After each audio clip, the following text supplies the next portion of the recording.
It began like any other peaceful morning in Flagstaff, Arizona. The sun rising over the mountains, dogs being walked by neighbors, and the quaint peace that the Brown family originally relocated there to have. But it didn't last. The internet was thoroughly ablaze by mid-morning. A bombshell court document had just been released. And it wasn't the kind of news Sister Wives fans were anticipating. It wasn't about another fight over property.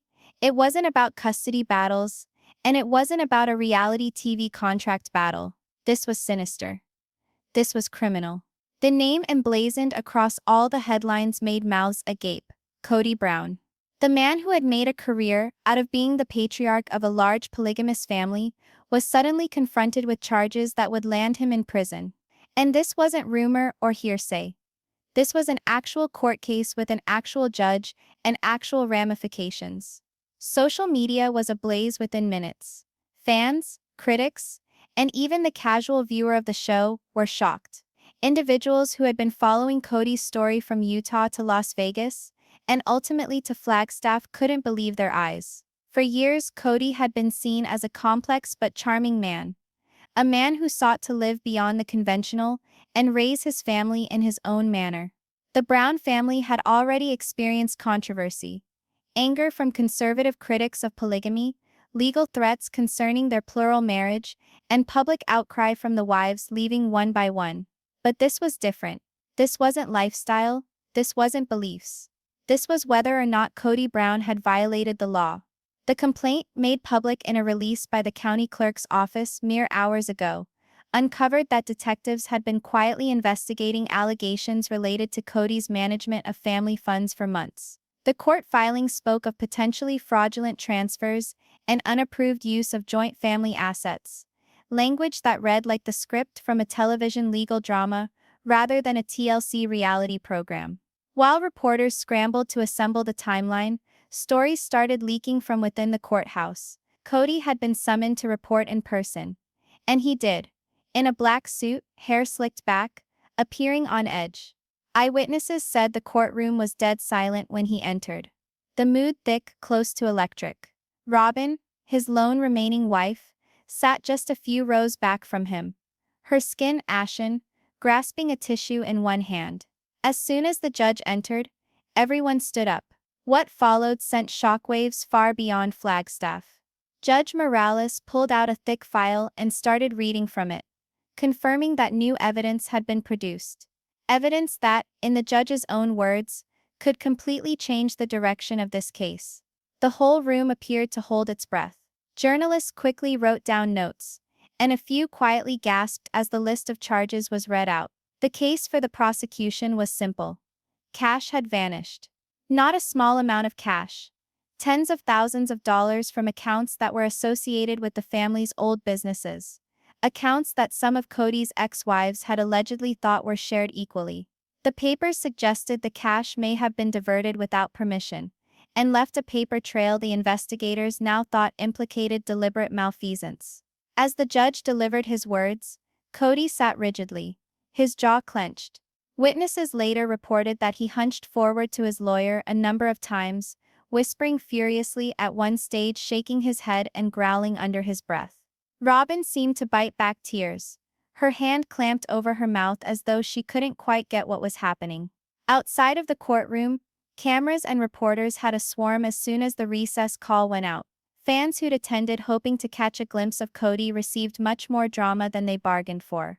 In minutes, hashtags such as #KodyInCourt and #SisterWives scandal became trending topics. TikTok influencers started recording instant reaction videos, wondering if this might be the end of the Brown family's reality TV days. But what hit most viewers wasn't only the legal peril Kody was now in. It was how intimate this all seemed. For years, fans had witnessed Kody's marriages dissolve, with Christine going first, then Janelle, and then Mary. Each breakup had its own claims, its own tears, and its own emotional bagging. Christine had publicly asked how Kody managed money when she was on the show, suggesting there were arguments about who paid for what. Janelle had battled intensely over planning the family's lot on Coyote Pass, at one point telling him she didn't even know if she could rely on Kody with her financial future. Now that the court files were showing alleged mismanagement of money, most fans started making connections. Was this what Christine and Janelle had been hinting at all this time?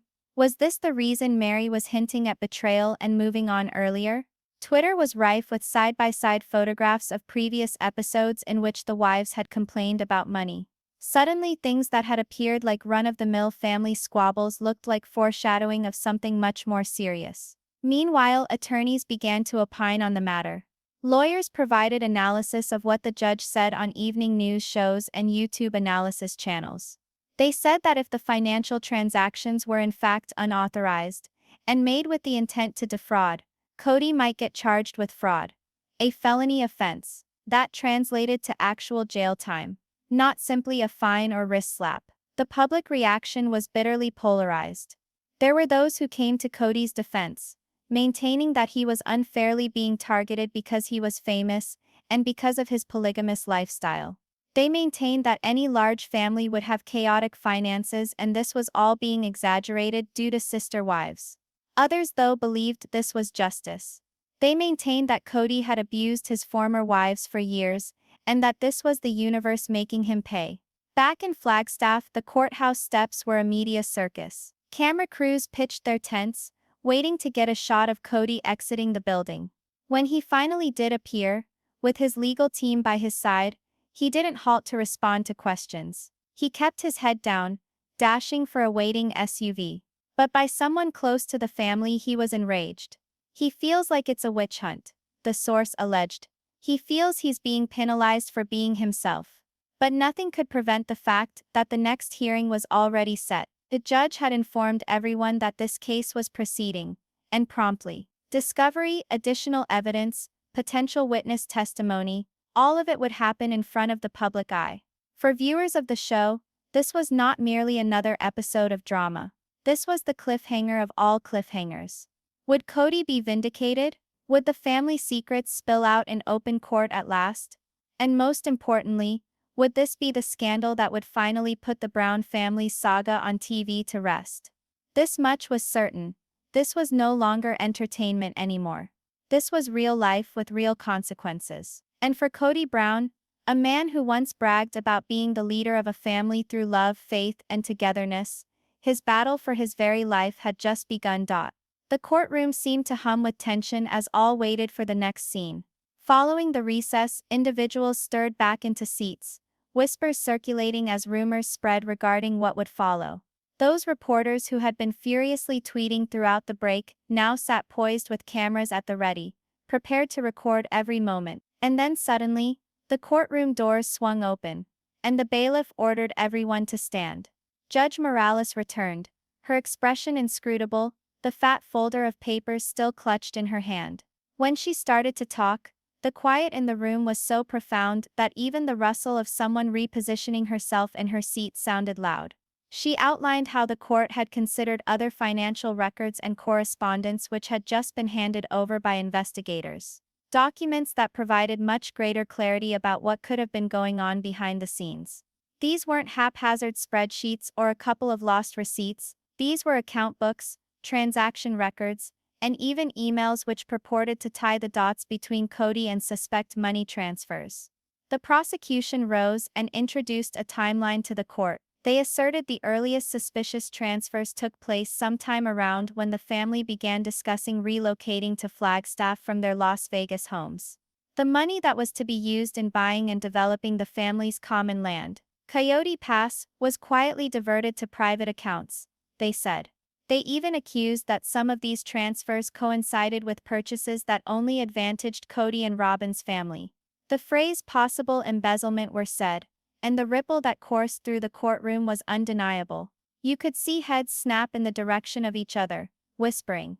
Fans and followers who had shown up out of curiosity now sat on the edge of their seats. This wasn't family drama anymore that was messy. This was a possible case of felony unfolding before their very eyes.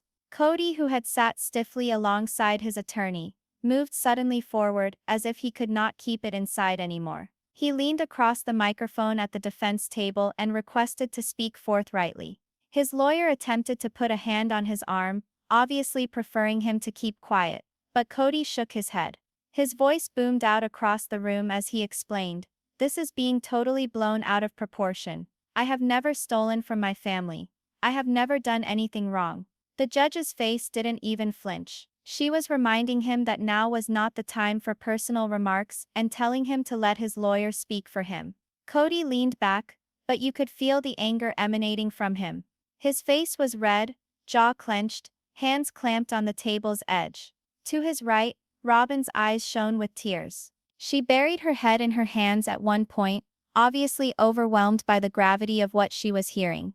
The other wives weren't in court that day, but their absence rang almost as loudly as if they were screaming.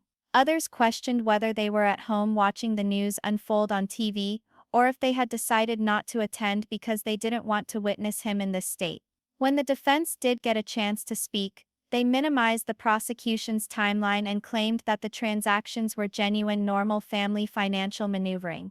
The attorney had no evidence of criminal intent. He said, "This is a family dispute blown up into a criminal case because of who my client is and because of the cameras outside this courthouse." But the judge wasn't about to dismiss any of it. She said the evidence was substantial enough to warrant proceeding to a full evidentiary hearing.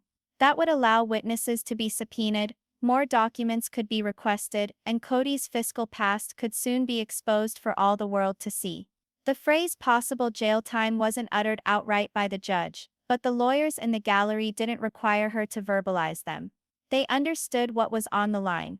If the case proceeded and Kody was found guilty, it could amount to months or years in jail based on the charges actually filed. Outside the courthouse, reporters immediately began broadcasting live segments. "We have just witnessed a major development in the Kody Brown case," one journalist said, the courthouse standing behind her.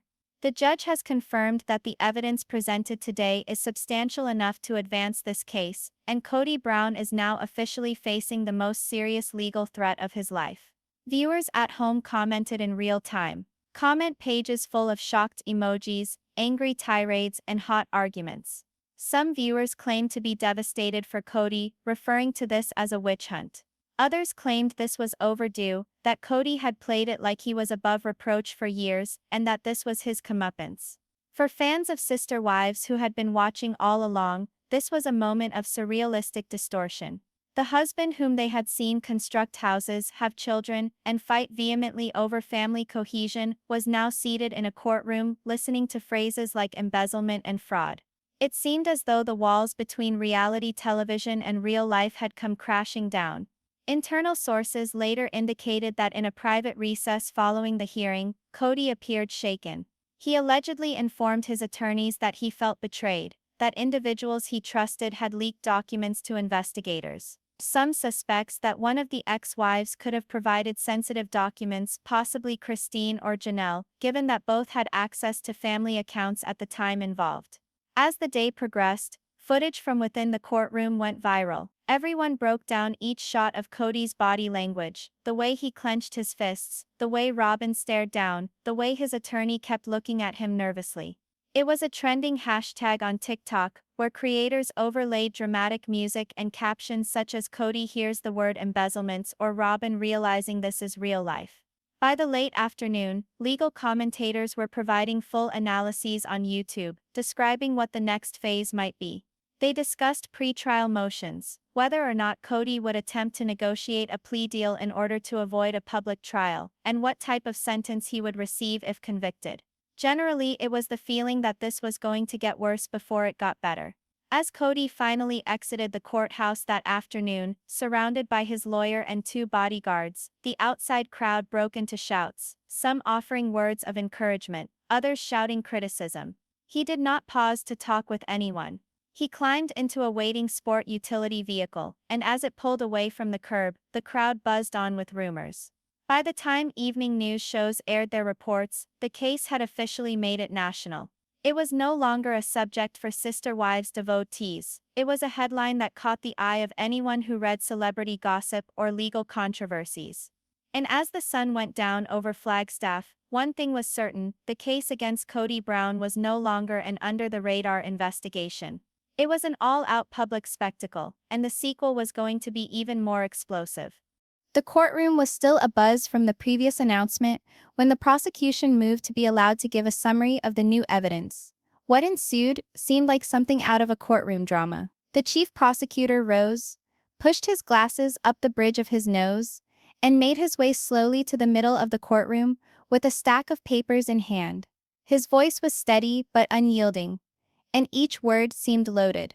He started by stating, "Your Honor, what we have learned over the last 30 days casts a whole new light on how money was managed during the Browns' move from Las Vegas to Flagstaff." The initial batch of documents appearing on the courtroom screen contained bank transfers, dozens of them, transferring huge amounts of money from joint family accounts to personal accounts. The prosecutor pointed out that several of these transfers occurred late at night, just hours after family meetings where the wives had allegedly agreed to use the money for joint expenses, like purchasing land parcels or paying off construction loans. It was almost cinematic, the way the evidence was laid out piece by piece, like watching a puzzle come together in real time. One transaction jumped out right away. A six-figure withdrawal disguised as a business expense that had been spent, the book showed, on upscale furniture, and to settle a car with an enrolled only in Kody and Robyn's name. The gallery gasped. This wasn't about missing funds anymore, this was starting to look personal. Then came the emails. Prosecutors had secured a series of internal communications, some between a financial advisor and Kody, some allegedly between Robyn and Kody. In one of the messages, Kody had allegedly typed, "We need to get this done before anyone changes their mind regarding sending funds." The prosecutor read those words out loud and left them suspended in the air. The suggestion was unmistakable. This wasn't careless record-keeping, this could have been deliberate. Kody's lawyer promptly objected, saying that the emails were being placed out of context and didn't indicate anything wrong. The judge gave the prosecutor permission to go on, however, pointing out that the defense could present contrary evidence later. Robyn, who was sitting behind Kody, appeared horrified. Her eyes shot back and forth as if she were attempting to absorb every detail. At one point, she had whispered something to another family member, sitting close by, and then shook her head in apparent incredulity. Outside the courtroom walls, news stations were already sending notifications to millions of phones. Headlines shouted, "Breaking emails implicate Kody Brown in suspicious transfers," and "Bombshell evidence revealed in Brown case." Social media ignited once more, this time with fans sharing screenshots of the news notifications and expressing shock. For most longtime viewers of Sister Wives, this was like confirmation of what they'd suspected for years. Others started digging up past shows, clipping scenes where the wives had complained about money. Christine specifically had spoken up about not being included in the financial decisions. Janelle had also famously clashed with Kody over spending money on Coyote Pass, insisting that she did not know where the funds were coming from or going. Fans were then sharing those clips alongside screenshots of the court documents, remarking, "We should have seen this coming." Legal commentators meanwhile kept weighing in on the seriousness of the evidence. One on a live broadcast remarked, "These aren't minor discrepancies, this is a pattern. If prosecutors are able to demonstrate intent, they really have an incredibly strong case for felony fraud." Another expert noted that had the money been stolen from funds in the accounts of the other wives as well, they could even be required to testify as victims themselves. The very idea of Christine, Janelle, or even Mary testifying against Kody set fans into a tizzy. Internal sources then disclosed that Kody was furious. At recess, he allegedly explained to his attorney, "This is a setup, they're trying to destroy me." He apparently accused some of his grown children of being on the side of investigators, something that has not been verified but which fueled the speculation online. When court reconvened, the prosecutor delivered one final bombshell, a list of witnesses that featured a former accountant who had done business with the family. The accountant, the filing said, was willing to testify that he had complained about the transfers years ago, but was instructed by Kody to stay in their lane. The disclosure was so agitated it brought about an eruption that required the judge to order. Kody's response was instant. He pounded his fist on the table and leaned over to his lawyer, his face contorted with emotion. Even the bailiff stepped forward, prepared for things to get out of hand. By the time the meeting was over, All of those persons in that room were aware that the case had just been turned upside down. What began as rumors of financial impropriety was now appearing to be a full-scale legal dispute that would conclude with Kody facing criminal charges. The exit from the courthouse was frenzied. Journalists mobbed Kody and Robyn, bellowing questions. Do you deny the charges? Were the emails staged? What do you say to your former wives who say they were left in the dark? Kody didn't answer. Robyn walked with her head down, sobbing as she climbed into the SUV. Within a matter of hours, reaction videos were ubiquitous. TikTok users recreated the purported email exchanges, accompanied by dramatic background music and overlays such as, "This is the moment it all fell apart." Twitter threads dissected the financial evidence step by transactional step, and YouTube channels started posting hour-long deep dives into Brown family financial history. It was no longer simply a court case. It was a cultural moment. Individuals who had never seen an episode of Sister Wives were suddenly tuning in for every update, captivated by the intersection of reality television drama and actual legal repercussions. That evening, as Flagstaff quieted under a cool desert night sky, Kody and Robyn were said to have met late in the evening with their attorneys. They had a decision to make: have the case heard publicly and risk having everything spill out at trial, or try to negotiate a plea that would allow them to stay out of jail, but could require paying back huge amounts of money, potentially even selling assets, including their house. Either way, it was evident that the world Kody had constructed was on the brink of implosion. The question was no longer if there would be fallout, the question was how extreme it would be, and who would remain standing when it was finished. Kody Brown's face was a mask of anger by the time the court hearing reconvened. His typical confident stance, the one that fans had witnessed on Sister Wives for over a decade, was absent. He wasn't reclining, wryly smiling, or attempting to charm the audience. Instead, he sat forward, his jaw locked so tightly you could see the muscles bulging beneath his beard. As the prosecution concluded presenting the new evidence, Kody's attorney rose to object to almost everything, stating that the transactions were legitimate, the emails were cherry-picked, and the story that was being spun was intended to depict Kody in the worst possible light.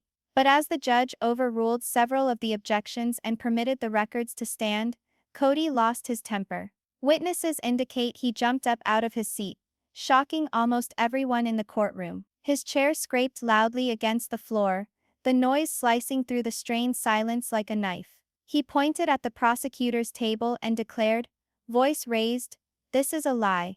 This is character assassination. I am not a criminal."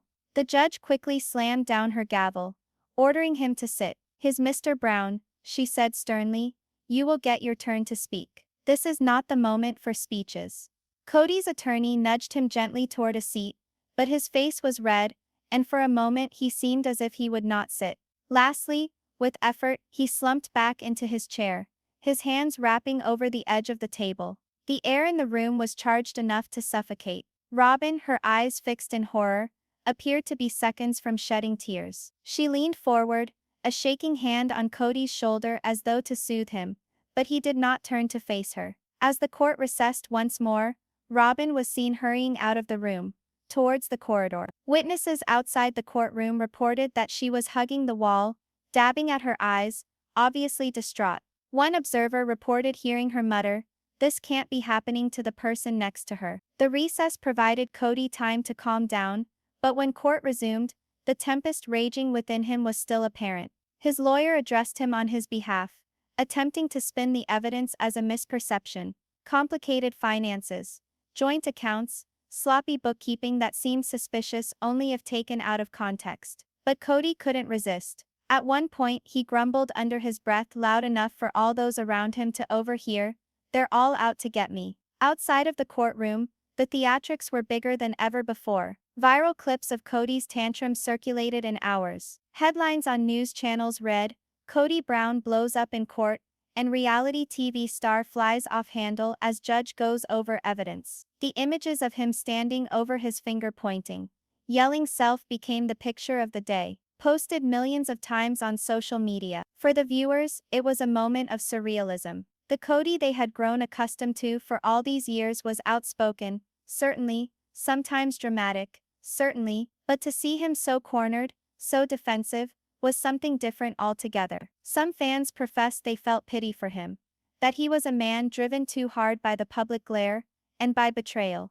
Others asserted the meltdown was evidence of guilt, that it was a signal the evidence had hit a nerve. Robyn's response was also discussed. Pictures of her in tears on the corridor went viral, and people argued. Some defended her by saying she was seeing her life fall apart. Others were unsympathetic, blaming her for disregarding warning signs and taking the spoils of the disputed funds when the rest of the family was at a low. Meanwhile, it was reported that Christine and Janelle were both secretly discussing whether or not they might be called in as witnesses. A source close to Christine reportedly said that she would be happy to testify if called on to do so, declaring she wanted the truth to come out once and for all. Fans went wild at the prospect of Christine, who had been one of Kody's strongest critics since exiting, testifying against him. It was real-life courtroom drama spun from reality TV drama. Back in court, the judge specifically stated she anticipated the next hearing to feature more paperwork from Kody's camp, and even possible witness testimony. She glared at Kody and said,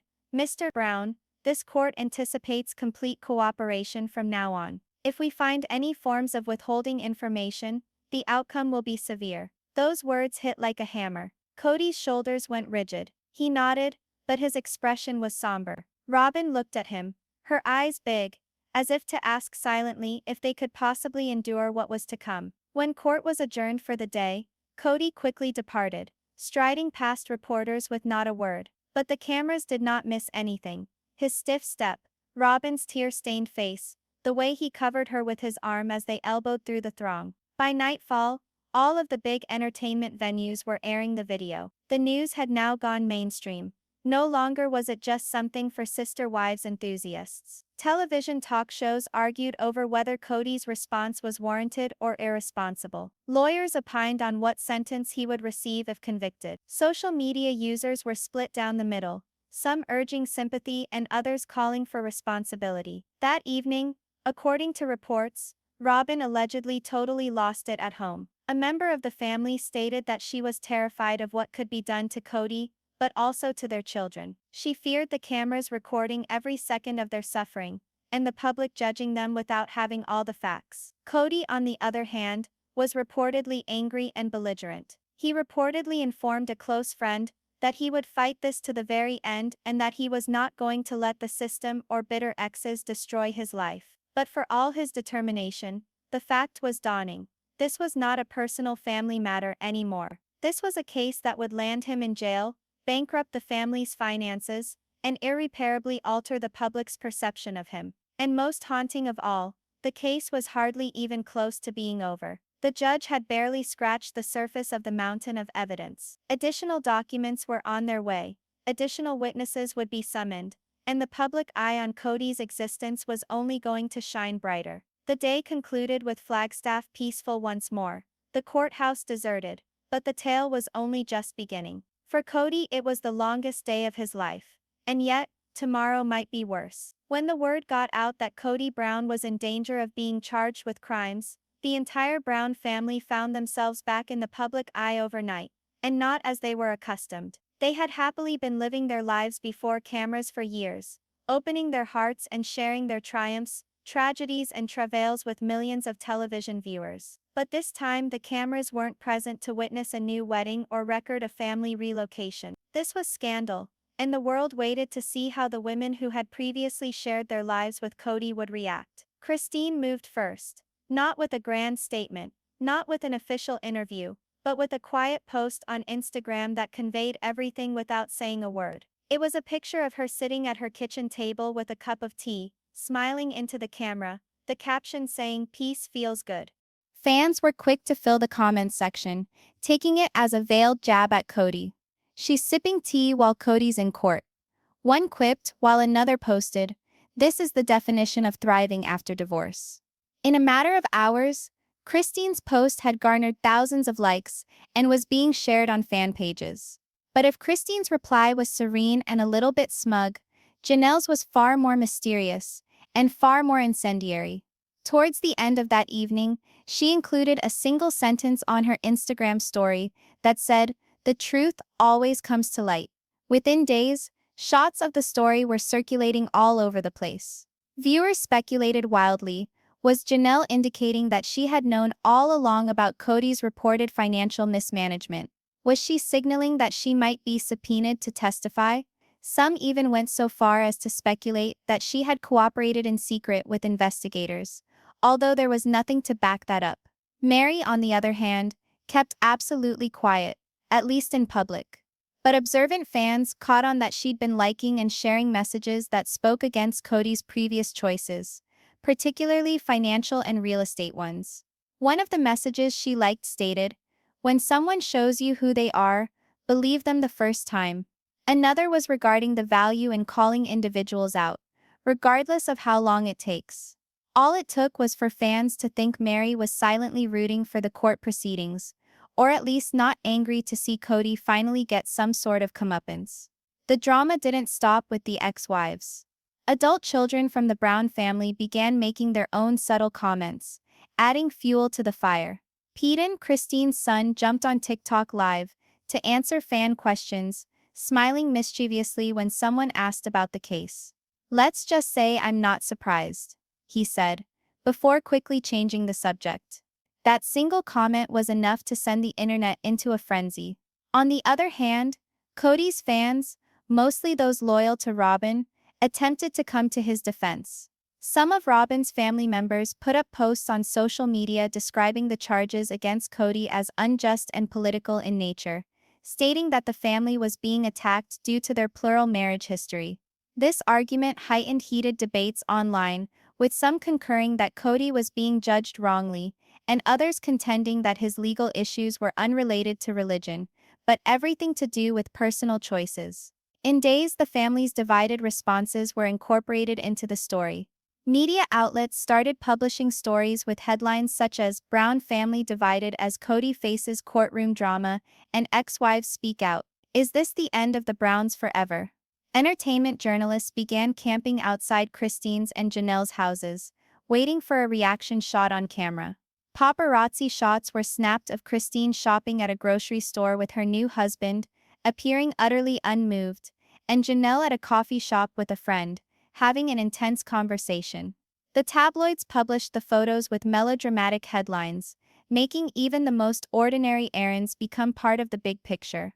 Viewers weren't merely observing, they were engaging. Entire threads on Reddit were devoted to deconstructing the family's every step. YouTube channels that have made it a business to report on sister wives were cranking out videos day after day, guessing who would testify, what would be produced next as evidence, and if the family's TLC deal was on the line. For Kody, this was a worst-case scenario. He had worked years building the image of a man who, despite imperfections, loved his family. And now, with every cryptic tweet and veiled shot from his ex-wives, that image was eroding. The public wasn't just wondering about his money, they were wondering about his character. Robyn was reportedly devastated by the reaction of the family. A friend close to her revealed to a tabloid that she felt betrayed by Christine and Janelle, feeling they were feeding the fire rather than shielding the children away from further drama. "Robyn feels like they're making this worse on purpose," the friend said. At the same time, Christine also apparently told friends that she wasn't being petty, she was just living her life and refusing to be silenced. If Kody didn't want this degree of scrutiny, he should have done things differently years ago, Christine apparently said. The adults' tension soon spilled over into the fan base. Online, individuals were forming sides: Team Christine, Team Janelle, Team Kody, even Team Robyn. Discussion heated up so much that it began trending outside of the Sister Wives fandom. Morning chat shows began running the story, using footage of Christine's Instagram post and Janelle's mysterious tale as proof of a full-scale family implosion. The more fractured the family seemed, the more media descended upon them. Producers for TLC were reported to be overjoyed, although officially the network never commented, because this amount of drama translated into ratings gold. But for Kody, it felt like witnessing his entire life unfold in front of him. In private, he was outraged. Friends and advisors close to him informed journalists that he felt Christine and Janelle were trying to destroy him, and were contemplating bringing their own legal action if they continued to publicly make statements that portrayed him in a negative light. He feels like they're making this a public trial, not a court trial, the insider said. Whether by design or not, the reactions of the ex-wives had transformed the case into something far more significant than merely a courtroom contest. This was now a full-fledged public spectacle, a reality TV show plotline incarnate, with millions of people watching every step, every update, every cry, and every hot-headed word. And as the next court hearing drew near, the tension continued to mount. Journalists surmised that one of the former wives might be called to the stand under subpoena. If that occurred, it wouldn't be merely legal theatrics. It would be personal drama, the sort that would potentially break whatever residual bonds remained between this erstwhile giant family. For viewers, it was irrepressible drama. For Kody, it was a nightmare that never seemed to end. By the time the weekend arrived, Kody Brown's legal woes had progressed from shocking to outright frightening.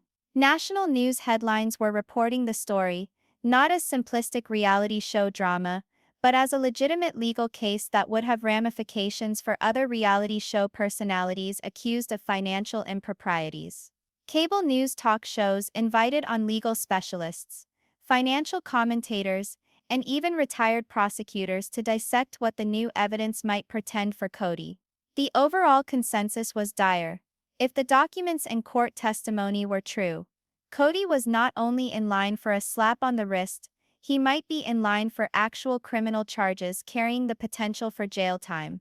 One legal commentator defined it thus: the judge wouldn't have let these records be filed unless they were material and potentially incriminating. We're dealing with alleged financial malfeasance that could become fraud if there is evidence of intent. Fraud is a crime in most jurisdictions. We might be seeing fines, restitution, probation, or worst-case scenario, jail time. That term, incarceration, put the internet ablaze. The audience was already hooked on the drama, but the possibility of Kody Brown, the formerly self-proclaimed patriarch of a family featured on TLC for more than a decade, actually being sent to jail, brought the plot to a fever pitch. Podcasts that typically reported on actual crime cases began doing shows about the Brown family, analyzing the claims and juxtaposing Kody's case with well-known fraud cases against celebrities. Some were comparing him to reality TV personalities who had been convicted of tax fraud or wire fraud, cautioning that fame does not shield anybody from the law. Social media went into overtime with speculation. Fans argued whether or not Kody would accept a plea deal to skip a trial, whether he would gamble going in front of a jury, and what he might be sentenced to if found guilty. Even some fans started mock-designing free Kody t-shirts in fun, and others claimed they would party if he got sentenced. Legal analysts were quick to note that the case was still in the preliminary stages, and no official charges had been made yet. But the mere fact that the judge appeared to take the new evidence so seriously was a bad omen for Kody's side. This is not some ordinary civil disagreement about property boundaries or alimony. One former prosecutor told a TV interviewer, "This is a case where the court is viewing the evidence as possibly criminal. That means police might already be working in the background to gather more evidence. If that's the case, Mr. Brown's attorneys must be ready for the potential of an indictment." The reference to an indictment sent chills among Sister Wives fans. It was one thing to have a money fight in court. It was another to stand trial on a criminal case that could culminate in handcuffs. Meanwhile, lawyers who had represented other reality stars weighed in on the PR side of things. One attorney said, "The biggest mistake a public figure can make in this situation is losing their temper in court. And unfortunately, that's exactly what Kody did. His outbursts will likely hurt him with the judge, and could hurt him even more with a potential jury. Public perception matters, especially when you're famous." Others advised that Kody remain totally quiet on social media and that his lawyers field all of the calls. "Whatever he has to say can be used against him," cautioned one expert. "This is the time to be quiet, calm, and strategic." But silence was not Kody's forte. During the days after the court hearing, insiders revealed that he was infuriated at the way the story was being portrayed in the media. He reportedly thought of conducting an interview to clear his name, but it was not certain if his lawyers would ever grant him such a dangerous step. Robyn, according to sources, was pleading with him to avoid the limelight and get ready for the next hearing. She was said to be scared that Kody's hot temper could worsen things. As the lawyers argued his case on television nationwide, his fans analyzed every phrase. Many noted that this was an entirely new level of crisis for Kody, not merely family scandal, not merely television ratings, but actual world ramifications that could impact his liberty. One such trending TikTok outlined the potential outcomes in straightforward terms, gaining millions of views. Best case, the evidence is rejected. No charges are laid. Kody gets away with nothing more than legal fees and a bruised reputation. Middle case, he pleads out, pays restitution or fine and gets probation. Worst case, he is actually charged, convicted and sentenced to real jail time. The creator left the video with the foreboding question, which one do you think we're heading toward? The comment space was full of replies. Some felt sympathetic. He doesn't deserve to be jailed. This is going too far. Some others were ruthless. This is karma for how he treated the wives. Lock him up. By the next week, Kody's case was one of the hottest entertainment news stories of the month. The websites were posting daily updates, and legal vloggers were publishing hour-long explainers of the case, dissecting each document that had been released. Some of these legal commentators even went so far as to speculate that the prosecution would use the testimony of Christine or Janelle in order to establish intent if the case proceeded. The prospect of Kody's previous wives testifying against him was almost too sensational for reality, but in the universe of sister wives, reality had always been stranger than fiction. Meanwhile, back in Flagstaff, the courthouse was ready for what might be the most glamorous hearing the small town had experienced in years. Journalists started applying for press credentials, camera crews were seen installing equipment outside the entrance, and fans began appearing just to spot the man whose life had turned into an actual soap opera. Even TLC, which had kept quiet so far, quietly endorsed that production teams had been there shooting over recent weeks, and the events one was seeing would be part of next season. Sources dropped hints that the current season would be the most emotional and dramatic one so far, with some even referring to it as the make-or-break season for the show itself. For Kody, however, this was not a plot, this was reality. Every legal pundit offering an opinion on his case served as a reminder that this wasn't merely TV drama for the sake of ratings. This was a battle that could alter his life forever. And as the next hearing drew near, it was one thing that was certain: the stakes were higher than ever before. If Kody and his lawyers could not reverse things, the next time cameras spotted him leaving court, it would not only be as a reality TV celebrity, it would be as a man who was one step closer to losing his liberty. By the time the dust from the last court hearing had barely settled, the internet had already turned Kody Brown's legal drama into the biggest trending topic of the week. If Kody had hoped to keep this situation contained, that hope was gone. Social media had taken over and the fans were now part of the story. In minutes of the court video going viral online, hashtags such as #KodyBrownExposed, #Justice for the Wives, and #FreeKody were all trending at the same time on X, formerly Twitter. TikTok influencers who had never even seen sister wives were now publishing hour-long reaction videos, scrutinizing every single frame of Kody's courthouse meltdown. One went viral, featuring Kody standing, gesturing and yelling at the prosecutor. It was captioned with dramatic music and legends, such as, "When the judge finally sees the receipts," and Kody realizing the cameras are still rolling. It accumulated millions of views in hours, with people laughing, gasping and sewing their own commentary into it. But it wasn't just memes and jokes. There were serious debates happening too. Some users defended Kody, arguing that he was being targeted unfairly. One viral post read, "Love him or hate him, this man has been harassed for living his faith. Now they're trying to take him down completely. That's not right."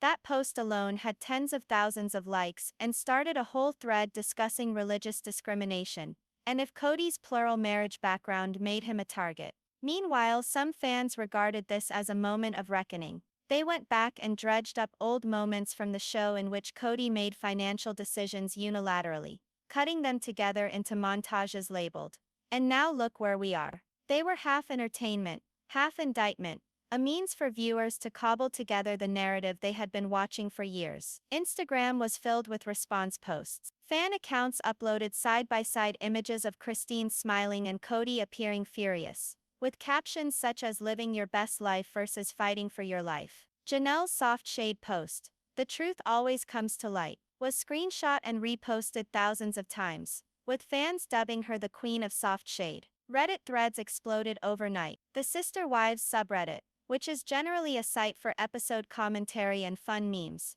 became a live newsroom, in which users were referencing court documents, discussing legal strategy, and even predicting who would testify next. Some of the users were erstwhile legal experts, providing minute-by-minute breakdowns of what would happen if Kody were actually charged. Others were just die-hard fans who felt they had been waiting years for this kind of drama. TikTok was perhaps the harshest of them all. Creators were recreating Kody's courthouse breakdown, lip-syncing over his words, and dramatizing his gestures for laughs. Some even got dressed up as Christine and Janelle, acting like they were responding in the gallery with popcorn and fake faces of approval. These videos weren't only viral, they were taking over the For You page. Even celebrities began weighing in. A couple of reality TV stars tweeted their opinion, with one former Bravo regular commenting, "If Kody Brown can make it through 4 wives but not the court system, wow." That tweet was shared across several platforms and went viral. The conversation wasn't just restricted to entertainment spheres, though. True crime podcasters started devoting episodes to the case and presenting it as a cautionary story of financial openness, power, and reality TV stardom. Some of the podcasts delved far back into the history of the family, dissecting how Kody and the wives used to have co-owned businesses and how that might have resulted in financial issues. At the same time, Kody's fans were attempting to push back against the tide of negativity by sharing their own videos defending him.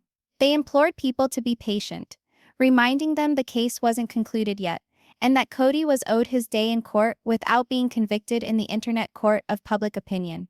A few even created their own hashtag, #StandWithKody, but it never came close to reaching the same level as the memes and jokes hijacking the discourse. This internet craze started to shape the public discourse in a manner that no attorney could dictate. If individuals Googled Kody's name, the first things that popped up were no longer Sister Wives episodes or TLC news. They were about court proceedings, legal commentators forecasting jail time, and Christine's Instagram post. Reporters started openly speculating if the social media storm might influence the case itself. Some theorized that future jurors would already have opinions already in place before any trial would even start. Legal pundits cautioned that the viral videos, though amusing, might make things tricky if the case ended up in court. This is why high-profile defendants have such a hard time, one analyst appeared on TV. The court of public opinion moves faster than the court of law. In spite of the severity of the situation, the web buzz was just getting louder. Fans were already theorizing about what this would mean for the next season of Sister Wives. Would TLC air Kody's meltdown? Would Christine and Janelle's responses be shown? Would the show record the next court hearing? Theories ran rampant, with some fans speculating that TLC would capitalize on this scandal to bring in record ratings. And then there were the parody accounts. Within days, several fake Kody Brown accounts emerged on social media, with satirical tweets such as, "If I go to jail, can I have 4 cellmates?" These were retweeted tens of thousands of times, making Kody a meme even as his actual legal team was racing to keep things in check. For Kody himself, the circus on the internet was said to be intolerable. Insiders said he wouldn't even glance at social media because it made his blood boil.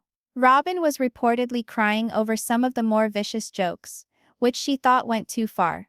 But whatever Kody and Robyn felt, the internet wasn't slowing down. Actually, it seemed to be accelerating. Each new day saw a fresh meme, a fresh theory, a fresh trending hashtag. The case had officially reached viral status, and with the next court hearing looming, fans treated it like the season finale of their favorite show.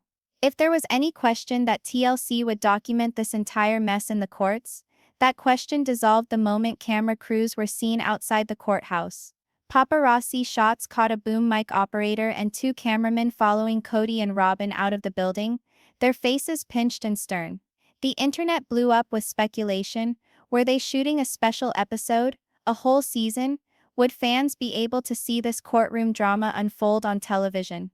The network continued officially mum for a few days, but leaks from insiders began almost at once. One source close to production told a popular entertainment site that filming had been ongoing for months, and that this legal situation would be a central storyline in the upcoming season. "We've been capturing everything," the source said. "From the moment Kody found out about the investigation, the cameras have been there. It's raw, it's emotional, and it's unlike anything fans have seen before." This news drove fans into a frenzy. Social media exploded with postings such as, "Oh, TLC knew exactly what they were doing. And this is going to be the highest-rated season ever." But not everybody was happy. Some fans were concerned about whether it was right to capture so serious a, possibly life-altering circumstance on film. "This isn't just drama, this is someone's freedom on the line." One writer said, "I'm not sure I want to watch that play out for entertainment." Nevertheless, most of them were apparently powerless to turn away. The notion that the cameras were rolling as Kody appeared before the judge, as well as Christine, Janelle, and Mary posted their mysterious responses, made this news story a must-see TV event. Even TLC execs, who are generally measured in what they say out loud, started dropping hints that something was different about this season. In a quick release, the network vowed that the new episodes would provide an unfiltered behind-the-scenes look at the Browns as they navigate one of the most challenging chapters of their lives. And with that one sentence, viewer estimates went into overdrive. And the timing could not have been better for the network.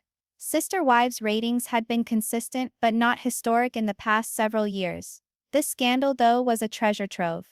One entertainment writer said, "This is the kind of storyline producers dream of: real drama, real stakes, and a cast that is already used to sharing everything with the audience." Viewers quickly started speculating on what clips TLC might have recorded. Did they catch Kody's reaction when he learned about the investigation? Did they obtain Robyn's breakdowns at home? Would they feature Christine's social media updates as part of the storyline? Others questioned if Christine, Janelle, and Mary had consented to being filmed reacting to the news. Several leaked photos appeared to capture a camera crew outside of Christine's Utah residence, indicating that she could have consented to bringing her perspective on camera after all. If so, this would represent one of the first times that Christine has explicitly spoken about Kody's legal issues on TLC, something that fans have been anticipating. Behind the scenes, production was said to be severely challenged. Shooting near an ongoing court case involved adhering to strict rules of law, steering clear of some subjects that might hamper the investigation, and coordinating with lawyers, judges, and courthouse employees. According to one source, producers had to battle to be allowed to shoot outside the courthouse building and were looking into ways to recreate some scenes if they could not film inside. This behind-the-scenes chaos only added to the drama. Fans wondered that perhaps the season would have reenactments, interviews with attorneys, or even confessional-style pieces where Kody was interviewing the camera himself about what he was going through. Robyn, according to sources, was torn over the cameras. On the one hand, she allegedly believed that capturing their side of the story on film was essential, a means of combating all those negative headlines and proving Kody was getting an unfair hearing. On the other hand, she was hugely concerned about putting their children under even more scrutiny. "She's petrified about what this will do to the kids," a source close to the family disclosed to a tabloid. "She's afraid they'll be teased, that their dad will be humiliated on national television, and that they'll never be able to escape this scandal." Kody, though, appeared to be intent on dictating the narrative. Those in his inner circle reported he felt TLC could assist him in sharing his story and establishing he was being wronged. "He thinks if people can see what's really happening, they'll be on his side," the source shared. Whether that's accurate or not is to be determined. But one thing is certain, the cameras will grow this case even larger than it is now. As filming continued, TLC began teasing the season on social media. They posted a cryptic promo image featuring the Brown family silhouettes against a stormy sky, with the tagline, "Every storm has its reckoning." Fans went wild trying to decode the message.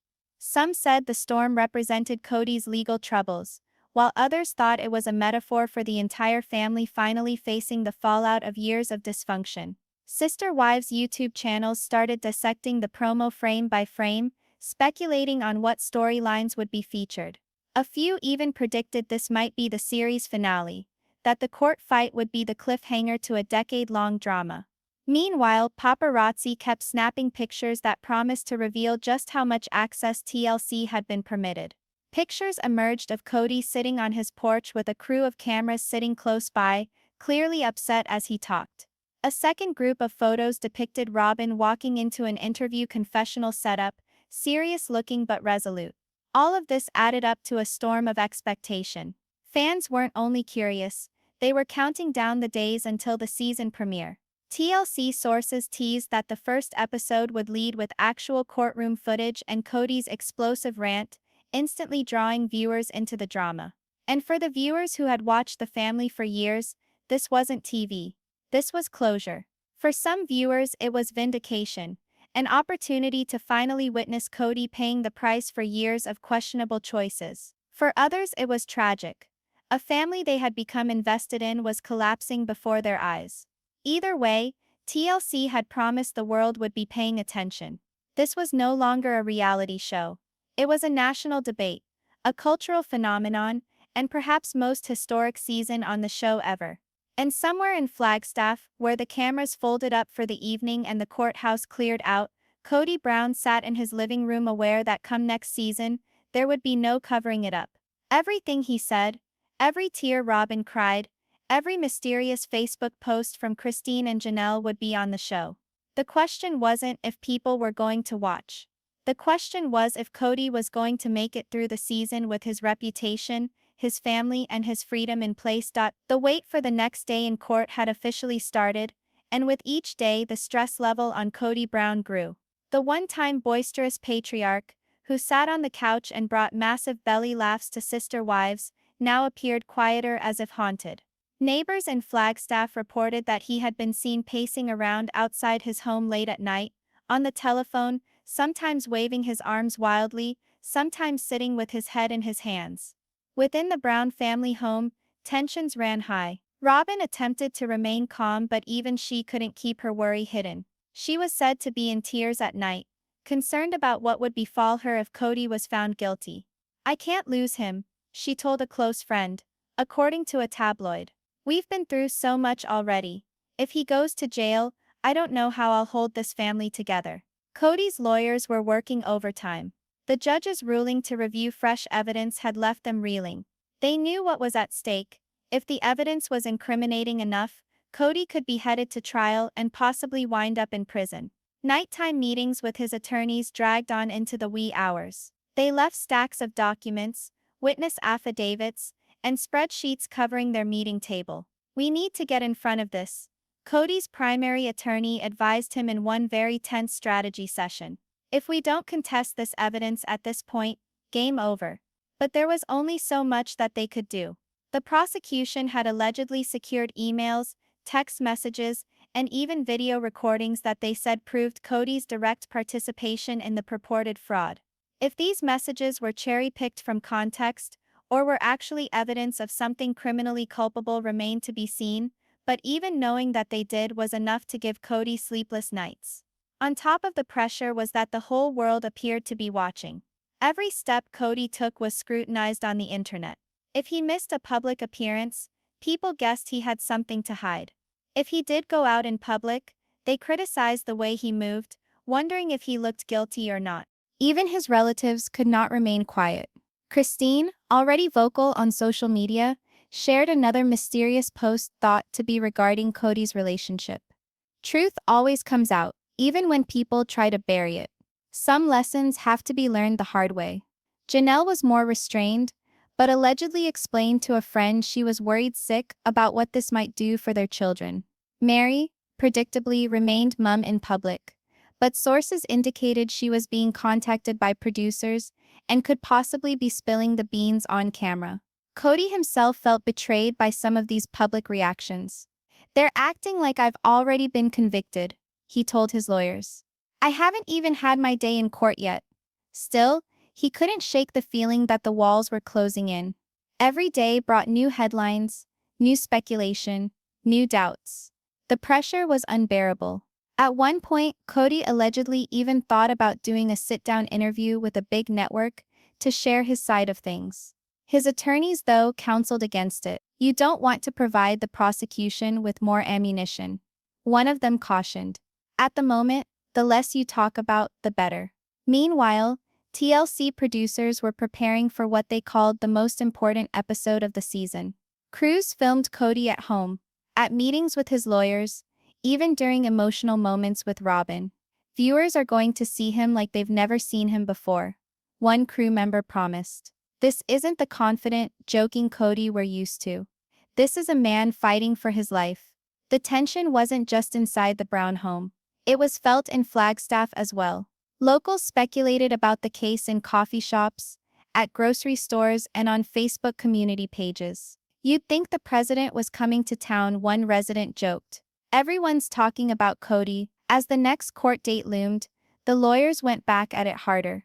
They started preparing Kody for what he might have to deal with in the courtroom, and it was ugly. There was a good chance the judge might rule that the case needs to go to trial. If that's what happened, Kody wouldn't be battling rumors anymore. He would be battling for his freedom before a jury. Late one evening, a few days prior to the hearing, Kody was said to have lost it in a private heart-to-heart with Robyn. "I don't know if I can get through this," he cried, his words trembling. "What if they take me away? What if this is it?" Robyn, ever the emotional anchor, reassured him. "You're not alone," she told him, taking his hand. "We're going to get through this together, no matter what happens." But even she couldn't deny the fear in her eyes. The evening of the hearing, Kody didn't sleep much. He sat in his office, browsing articles online, watching fan reaction videos, and reading social media comments. Some were kind, but others were viciously critical. "Lock him up," one commenter wrote. "He's finally getting what he deserves."